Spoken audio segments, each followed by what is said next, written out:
Exercise is really important for healing and maintaining your progress if you have RSI.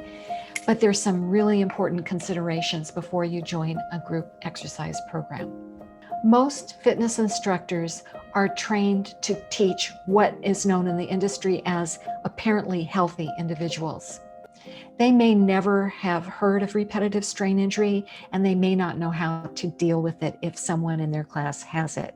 Because of this, they could give you exercises or modifications that could actually make things worse. For instance, if they find out you have weak forearms, they might start giving you something like wrist curls with weights, and that is contraindicated for people with repetitive strain injury. The fitness industry also urges people to go for their max or work until failure. And this can really be a problem because you could set yourself back weeks or possibly months in recovery by doing too much and re-injuring this fragile tissue. An exercise that may be fine for healthy people could be contraindicated for people with RSI.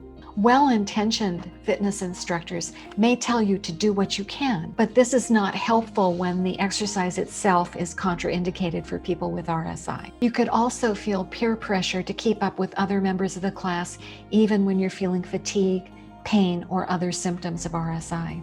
This can happen even if the teacher tells you not to exceed your limits because you feel so much pressure to keep up. And even if you can do the exercises, you may not be able to do them at the same rate or pace as the teacher and other members of the class. You might need to go more slowly and do fewer repetitions. You could injure yourself trying to keep up with other people.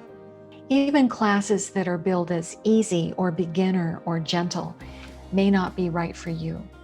They may be easy or gentle for the teacher or for other people in the class, but they may be contraindicated for you. They may flare your symptoms. And it's your body. You need to work for your own body.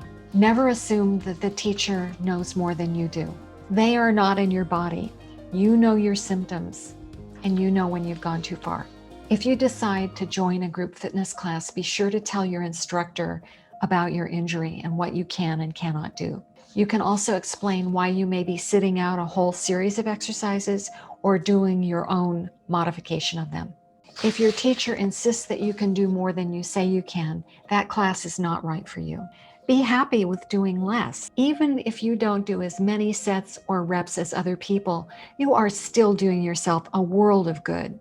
Exercising using a gradual approach will get you further and faster.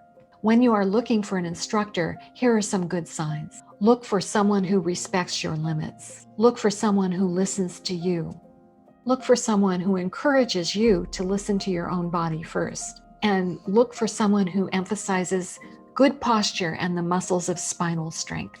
Here are some signs of instructors that you don't want to work with. Someone who pushes you beyond your limits, someone who criticizes you, especially in front of the class, someone who is not willing to learn about repetitive strain injury and what may be contraindicated for that. Here are some activities to avoid. 1. Using handheld weights. 2. Exercises that involve overhead reaches. 3.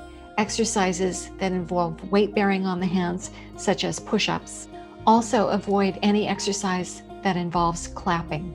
Holding your arms up can be very fatiguing for people with repetitive strain injury, so let your arms come down when you need to.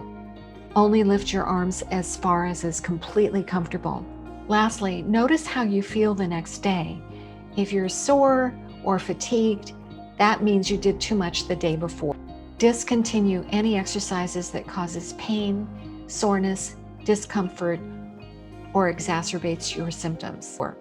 It's really important to exercise appropriately when you have repetitive strain injury.